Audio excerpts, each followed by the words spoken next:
Thanks for joining me today on today's Major Players, where I bring to you a major player, a guy that's playing big in his field, definitely. And he's my man, Corey. And I got to share something with you on today's episode as well, man, that you don't know yet about our connection.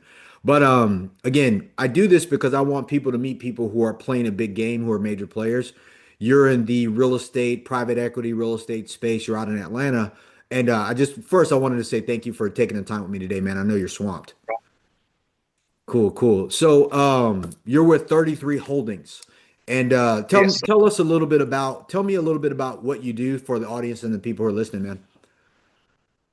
I won't go through the entire history, but we've been around for a little bit over a dozen years. Me Hmm. and Sanjay started, I'm an agent, he's a client looking for HUD properties or foreclosure REO. So over time, we flipped, which were an NST program, which is National Stabilization Program, got it to a portfolio and then sold out to large REIT Amherst. In the process, Sanjay bought into a property management company. She then retired. I became the broker. So then we own the property management company, the brokerage, and then Sanjay built a true capital arm for the PPM. And the I would call it fun light is where you're going to your friends and family, country clubs, Hmm. sphere of influence versus institutional family offices. So over time, we probably raised 120 million in debt and equity. Mm. Our AUM at one time was 200, not with some of the lands being developed out. And then we also were constantly selling as well. So like typical groups, 22, 23, 24, interest rates spiked up, inflation spiked up. A lot of us were holding a lot of multifamily. A lot of stuff happened with the rents, COVID, you could name it, whatever happened. So we pivoted from doing some build to rent, which we did for a company called Benson. We stumbled upon the truck parking business, which we sort of were beating around as an idea Yeah. and invested in seven different projects or eight different projects and lands for full development and also for repositioning, meaning you take a old warehouse, old office, repave it, all that kind of stuff. Repositioning, meaning Yeah. you're taking a warehouse of some type and putting it to a higher and better value. So anyway, Yeah. and during all that, we decided to sell off about 100, 200 units, sell off a lot of our portfolios of multifamilies, and now we're going to our 3.0, which we're pivoting back to really focus on the development arm of build to rent, or we'll do some build to sell, but more workforce housing, and also the industrial. And then in the interim, we've now been fortunate enough to be a seed investor in an AI um, data center developing company. So they own Wow. the energy and the other. So we're very excited about that. So we're a seed investor, but we're not like in the board, but we're a major stockholder. So we're getting a lot of the secret sauces of what's going on. Yeah. So from a real estate perspective side, um, we went through the whole gamut. I mean, we're in development of iOS, and now we're in the process of raising capital, particularly with family offices, with advisors. That Mhm. next level, yes, CFO is going to be jumping in here.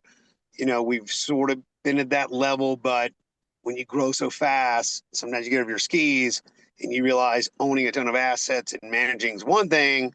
And then the next level is not only do you have to execute with development, manage what you have, but you also have to manage the financial sort of all of it. And, it's not impossible, but you better know what the hell you're doing, man, That's right. because they've been guys and me, they've been clocked. So it's not for everybody, but if you want to go down that route, it's a lot about finance and accounting.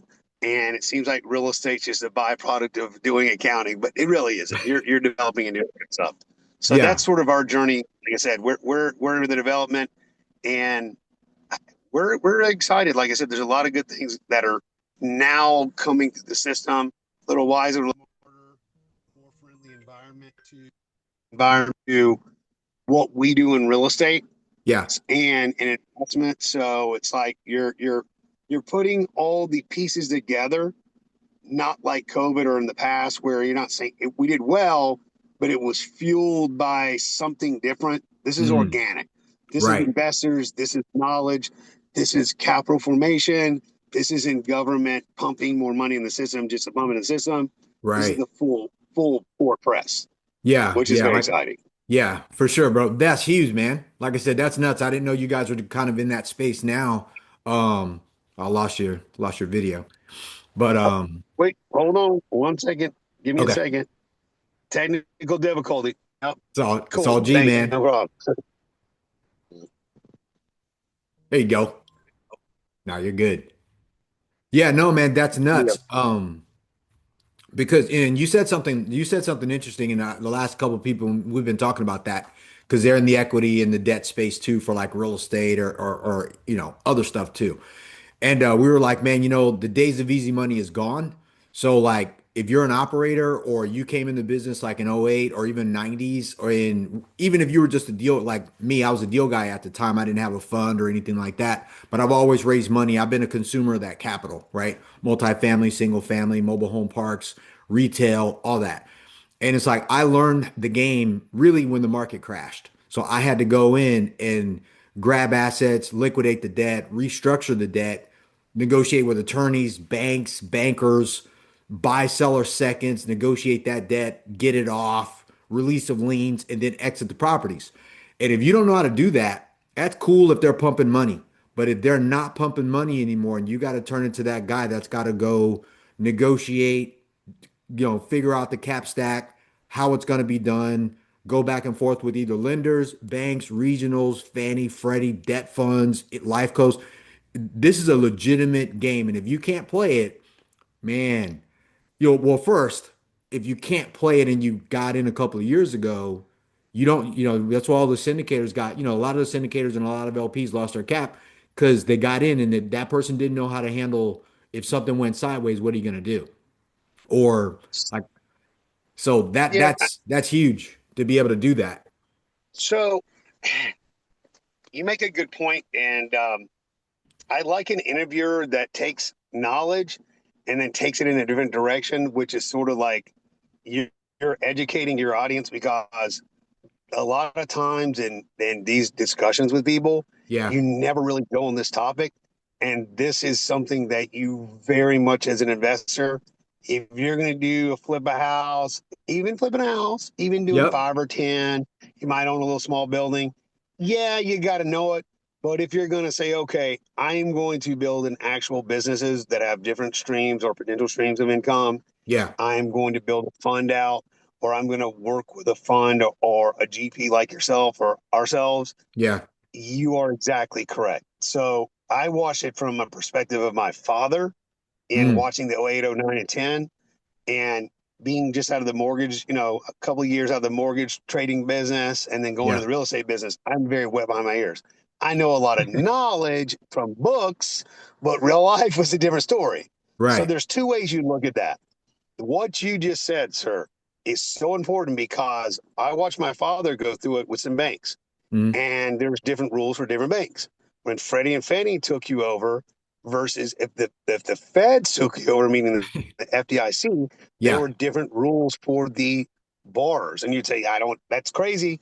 That's the rules. The banking Yep. system is very much regulated by the government. Should be, but there's different agencies that take over different roles. That's right. So I won't go into the details of that. The point you're trying to make is this: I watched him. I've now done it myself on Hmm. a 20 $25 million debt capital stack. Yeah. We've had some LPs. Luckily, very blessed that we had this AI come into our lives. Hmm. We've been able to divert a lot of our losses into gains, potential gains. Yep. But then on the other side of that coin, if you don't understand what bank you're dealing with, Hmm. how their capital is stacked, and you say, well, I'm really going to investigate a bank, you need to investigate the bank as much as the bank investigates you. That's And right. I'm not saying you underwrite the individual doing your loan. Understand, is this a hard money lender? Are Yep. they are they running a bank off of bonds? Like we did one that basically did private debt equity Hmm. stacks with institutional. Is this controlled by the FDIC? And you say, well, that's a lot of like it's not hard to figure out, but it's very important because if you're in a position to where you're having to work out a deal that didn't go the way it went, they might have personally guaranteed you. It might Yep. have non-recourse. I advise everyone, I don't care what it costs. You take a loan agreement to a lawyer when you're Yep. buying a building in the millions and you tell them, hey, I'll pay you 2,000, 3,000. I wouldn't let them rip you off, but get the goods and the bads. And now with AI, we didn't have Yeah. AI a few years ago. Yeah. You can You drop it in make your sure you chat. understand it because they can put a line in there. They get your house, get your life, all this stuff. Yep. That's key. And then number two, the reason you want to know what you're dealing with the bank is with the different banks we use, they are going to deal with you differently in A, the negotiations, B, like, hey, man, let's set up a payment structure, and then C, finally a payoff. And it's Yeah. the difference in the cost of 100,000 To 100 to a million. million bucks. And Yeah. I, Yeah. and I'm not like it's like you're going on a date and you don't know what bill's going to show up. It could That's be right. like, we need your car, dude. Yeah, Yeah. it's not a joke. It's crazy. So, what to your point, that is very important that you have to know these items because to make it work for a new investor or someone going into the fund Yeah. with an LP, advice is how many have you done? Yep. Have you ever lost any? And how many have you gained? And give me a little bit of your experience. That's right. You That's right. can quickly pick up fast if someone's like, oh, dude, we've crushed it here, here, and here. He has no stories, or she has no stories about Yeah. pain, suffering, some For kind real. of deal slap in the face. They're Yep. lying to you. They're That's right. lying to you. Man, I had And a it's buddy not that like they get that. scared. Yeah, Yeah, yeah, because I had a buddy like that. He said he was like, "Yeah, I've never lost a deal." All right, no, he said I've never lost anyone's money. And I was like, "So who's going to be first?" And he was like, "What do you mean?" I was like, "Dude, like if you're in this business at some point, now you're going to make their money back. There's a yeah, risk and loss and stuff like that.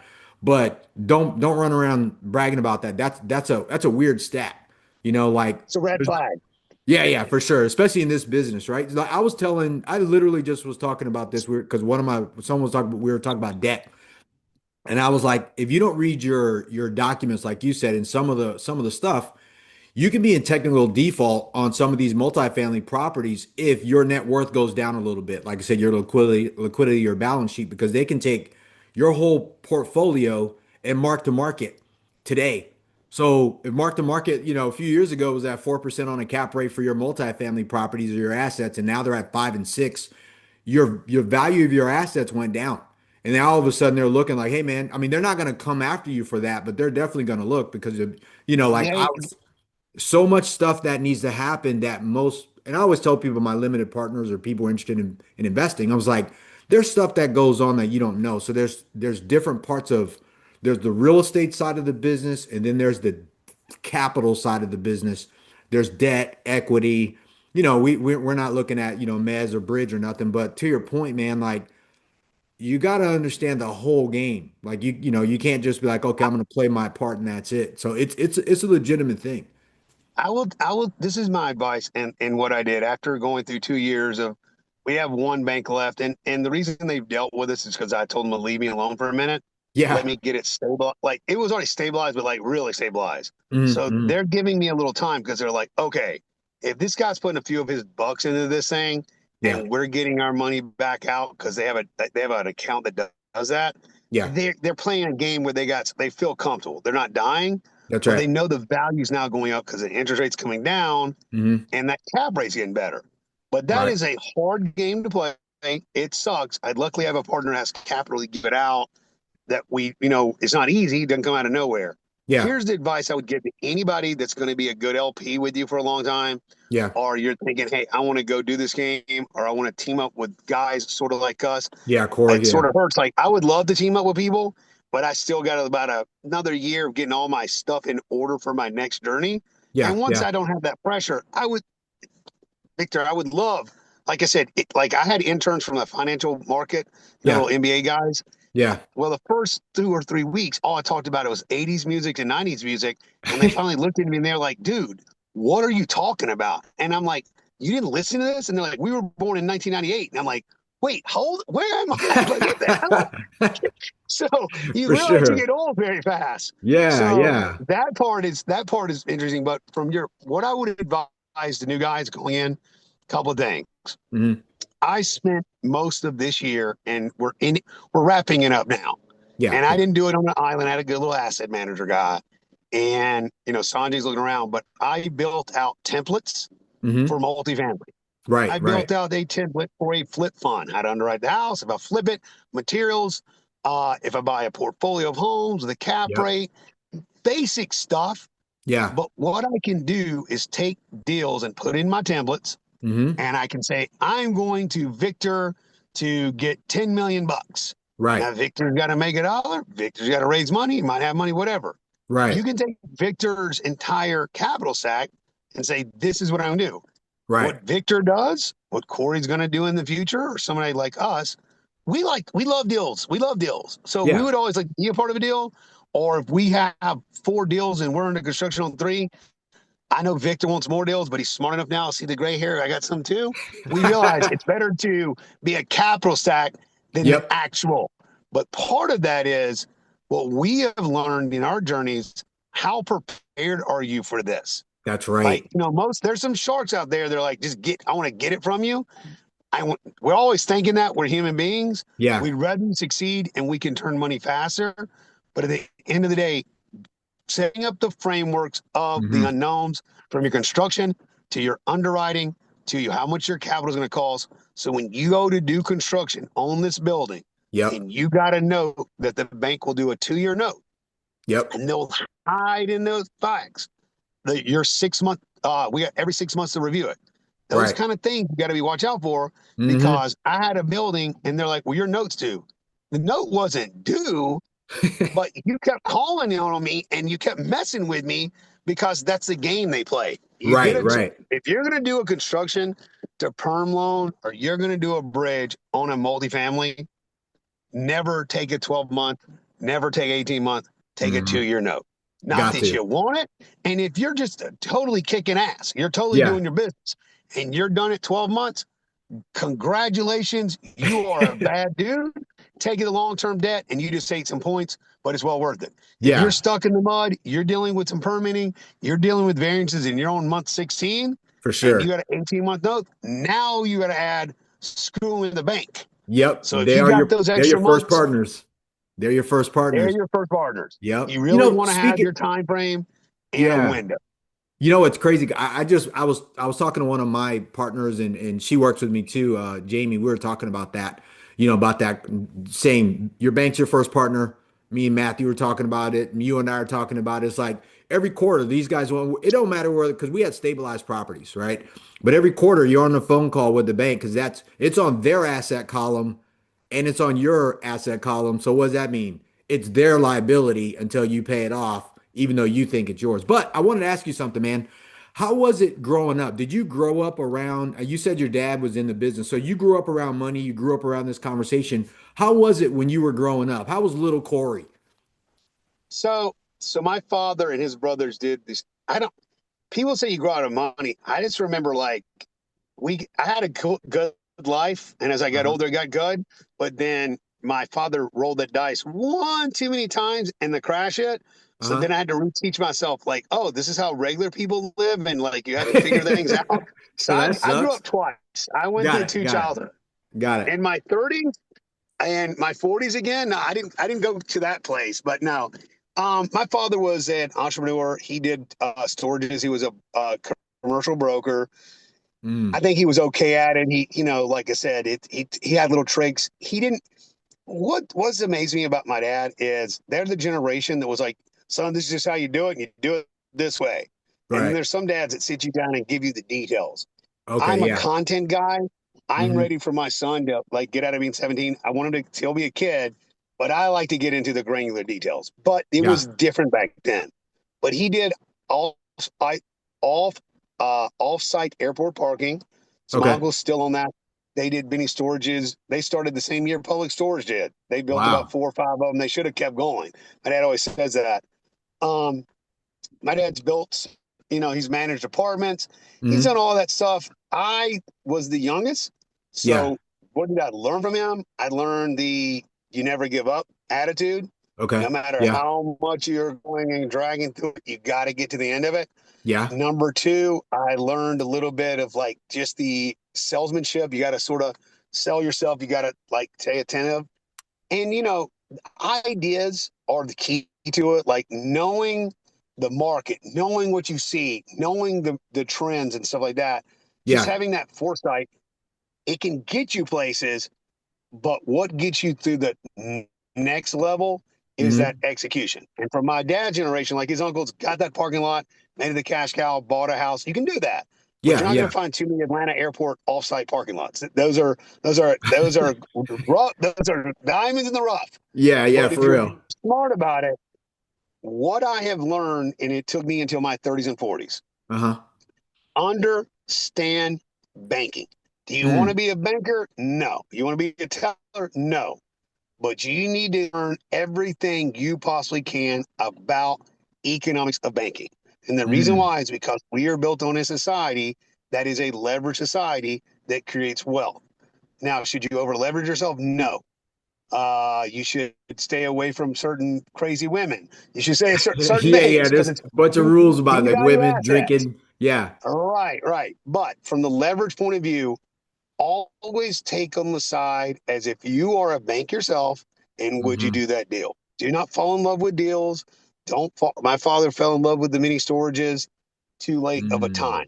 The Mm. key to the long lasting business, I went through 2 years of craziness, right? Yeah. But I'm still alive. We're still kicking. We're now growing again. The key to Right. survival is understanding banks, lenders behind the curtain Right. and always underwriting yourself to a point of where you have a little bit of the unknowns. So did Hmm. I learn the basics of like, hey, go get it, stick it out, the little businessman, how I grew up. I mean, Yeah. at 5 years old, we're building a wall around my pool, Mm. right? You had the bricklayer guys, Kevin Calloway. I know the guys. They always did work for my dad. Yeah.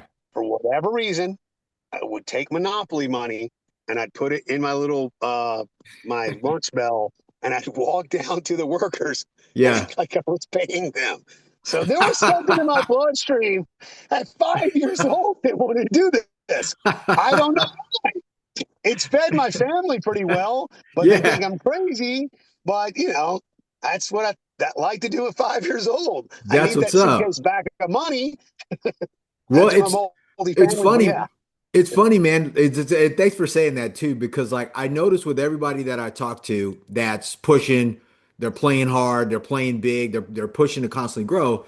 Like everybody has, I always said like there's experience and then there's exposure.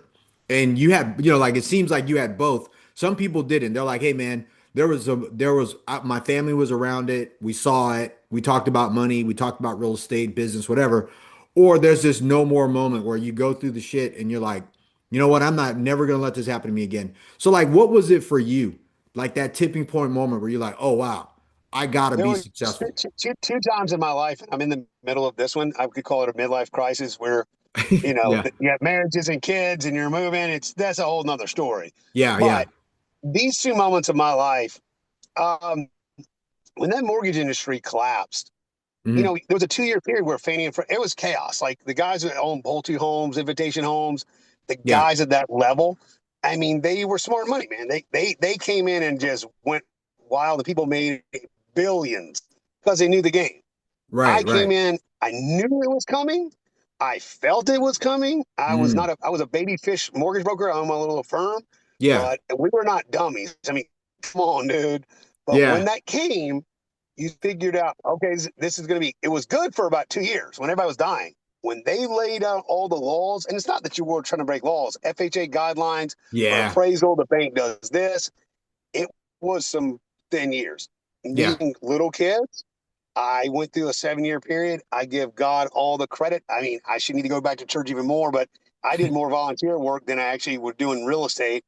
And it's not, like I said, I love Jesus, love God, but I give him, it guided me through those years. Yeah. And it wasn't a Barack Obama thing or Yeah. Trump thing. I just remember about that year, 2015 and 16, forget about the politics. It was like when he became president, some people were Hmm. like, this is the worst thing in the world, from that side. Yeah. But from an Yeah. economic real estate side, Yeah. it, it was almost like we had a breath of fresh air. I'm talking just purely business world Yeah. Yeah. because the atmosphere was stagnated. We Yeah. had so many ideas. We had so much good stuff. We worked our heads off. We still grinded through it, but we just felt like we could go. And it Yeah. went for a good while. COVID, some people lost a lot. And the real estate side, we did well. Interest Yeah. rates in the year or whatever. Our COVID, and I'm not again in politics or health. That COVID was horrible. Right. Right. Economically, this, whatever you want to call it, this has been a real estate recession. They can call it Mm. whatever they want. It Yep. hit us not crazy, but it was because you had a generation of individuals Hmm. that lived through the 80s as kids, 90s. They saw the 2008s as young adults, and we worked our asses off never to go back there. We Right. got big enough that it hit us pretty hard, but we had owned our skills and we had enough fortitude to save our boats, right? Right. But Right. this next round that's coming up, I can't tell the future. I don't know who's going to be what, Yeah. but from the generation I'm in, I think we're in the same generation or close to it, Victor. Yeah, we are. We have now been through two hits Yep. in our adulthood time. And with information, we were not born with the internet. We were not born with these phones, That's but right. we had to adapt to them. We're the bridge of generation. Yep. We are on a precipice of some, I feel, magical times because you have the education, people know what's going on, good or bad, and where the happy medium is. And if you look at our generation, you got to stand back for a second. It's like my kids being little. I didn't Yep. know how good it was to have little kids. But if you're Yeah. in the moment, you don't know. Right. But Right. now that I'm getting close to that 5-0, I'm standing back and I'm like, my generation is Elon Musk. My generation is not Yeah. Larry Allison, but Yeah. is Mark Zuckerberg, like or hate that weirdo dude? He is my generation. Yep. We are changing the world because Mm. we grew up as adults at the precipice of the internet, and we are the rulers of the world now. Like we're Yep. replacing our parents. Yeah, for It's not real. that I rule the world or you do, but like we're going to make the decisions, Yeah. and we are at the precipice of AI. So Yeah. we either can make this world a piece of crap, Hmm. or we can be smart about it and make it pretty awesome. That's right. Dude, that's nuts. And you know what's crazy? Because like I've been talking about this more. I'm in another real estate. I'm a limited partner in 450 units as well, 456 institution over in Florida with Cardone Capital, and plus I got my own fund, and plus we're doing deals and stuff like that and looking for stuff here. So they've kind of combined, and this is I'm going somewhere with the AI and stuff because I'm always watching like what's happening, right? Because like you, I've been through a couple cycles, and there's telltale signs every in real estate but also with like other stuff that's so real assets, real estate, and then you got the the stocks and digital stuff, right? So like I get the inside scoop to be like, okay, like real estate itself tacked on with like Bitcoin, right? Because they talk about that. That's what's happening, because you got like this volatile money, or like you said with AI, it's the same thing. It's like, data centers, but your tenant is, an AI, they're doing the leasing, they're doing everything. It's like a better Home Depot or Lowe's or something back when that started taking over. So, but then I also see, like you said, so you got the data centers, big investment opportunity, a lot of institutional capital, everybody's running to that. Then I'm starting to see on the multifamily side, you're starting to see guys stack digital currency, not stocks. So I looked at it, same thing. I'm not doing it now. Like I said, we got to get a certain portfolio target. But by the time I'm there, I'm able to kind of, just like you said, see the future and be like, well, if we could take real estate that's stable, treat it like a bond element inside of a fund. It's not dropping, stable, trophy assets, 4%, whatever. That's your stop. Then you add some digital asset over the top of it that does have the volatility. So you get this big bang or pop, but the real estate's buying that. Now you have the explosion of currency that could be good, could be bad, but it isn't going to drain the real estate because now you have real estate, whether you buy it all cash, no debt, then it goes all the way down to the 7% or 5%, or whatever your cap, or it goes all the way through your equity and it only hits the debt and it's going to stop at the debt because you're at 60. So we'll talk about that later because I geek out about it, but you're Nah, right. let me say thing because I know we're limited on time, but Yeah. just a 1 minute triage. Yeah. 33, gold was compensated $35 an ounce. It made a Yep. balance sheet 4 times the size. Yeah. 71, go off the Brentonwood. Now they're trying to get deposits for gold. We can't Hmm. do it. So we do a Hmm. fiat system backed by the dollar. That Right. became the petrodollar. Yeah. Everybody Yeah. tries to get off the petrodollar. We somehow they're evil guys. They're dead. Hmm. So we are now at a point where we have a 37 trillion or $8 trillion. We are Yep. going to have two coins. We're going to have a Chinese coin. We're going to have a standard coin. We Yep. are going to get our debt erased because when you issue a standardized coin backed by gold and then the dollar, and you Mm. spread the risk mitigation throughout the earth versus central banks, all Yep. you got to do is devalue the value of that coin in half, and the Hmm. national debt disappears immediately. They won't tell you that, but that's what's going on. Yeah, it is. But because that's where it's going, you got four assets: either metals, Hmm. either land and real estate, Yep. or precious metals. Meaning, I'm not talking about metals, copper. I'm talking about like oil, gold, that stuff. Yeah. Yeah. Yeah. So with the tokenization coming on board, the fiat system of the banking is typically 9-to-1 ratio. They had Yeah. $1 billion, and you own nine. Yeah. That is what's going to happen in real estate. A building will be worth $5 million, Hmm. taking a cap rate. I'm just using fake numbers. 10%. That's $500,000 a year. They're going Right. to see that as a balance sheet like a stock, and you Hmm. can trade a coin to a 9-to-1 ratio. Mm. That is the future of real estate, and we will lead it because do you know what the assets of the real estate in the world is? If I you say want to say all it's the what? assets in real estate in Three, the world, it's like 300 trillion or something, right? 670 trillion. Ooh, So that is I'm the off by. largest That's place huge. you can trade currency on. Yeah, that's a lot. Yeah, that's a ton of money. Yeah, even Elon Musk won't reach that. So Yeah, to your point, I gave you my 2 minute diatribe. That is where real estate's going to go. It's tokenization, there you go. And and then whoever the people you're that the do it will third be. you're the third interview that said that. Yep, And I keep running to it too, man. And I appreciate you. You know, I wanted to tell you something before, man. And I know you're busy, and we got to jump, like I said, but because there's two things I wanted to say. I'll ask sure. you this question first. What do you think it takes to be a major player in private equity real estate? Like what I'm doing, like raising capital. This is my first fund, going after deals. I held off because the market got nuts. The debt market was unfriendly. So I was like, I'll wait. So I'll just keep raising capital and keep the relationships going. But what do you think it takes to win this game? Knowing how to execute with Mm, time, teams, and money. mm. That's it. I know that sounds simple, but the No, that's execution is more perfect. than anything, and having a system and process in place. If you're going to place $20 down on the table, this Hmm. ain't a gam. This ain't a casino. Hey, I'm Right. going to place this here. What's your system? What's your process? Who's managing? And There you you got to go. know what you're putting your money into. If you're the GP on the other side, uh, sometimes you just can't let it be, okay, I know she's good at her job or this. You got to have the right people to execute because you are responsible for other people's money. And that employee of yours, with Hmm. all good intentions, will not concede that, doesn't really give a damn. They care, but that, like I said, Yeah, they don't they care can be that much. fired. You still owe Yeah. the money to the bank and Right. to the folks. There you go. For So when real. you have the weakest link on your team, it's not costing you a couple of man hours or 60,000. That weakest link $2 million to you. Yeah. Yeah, dude. Yeah, for sure. That's crazy. Well, man, I wanted to share this with you too. Like, and I was gonna tell you the other day, but I was like, I'm gonna share this on here because I think it's warranted. Can you hear me okay? Yeah? Yeah. Okay.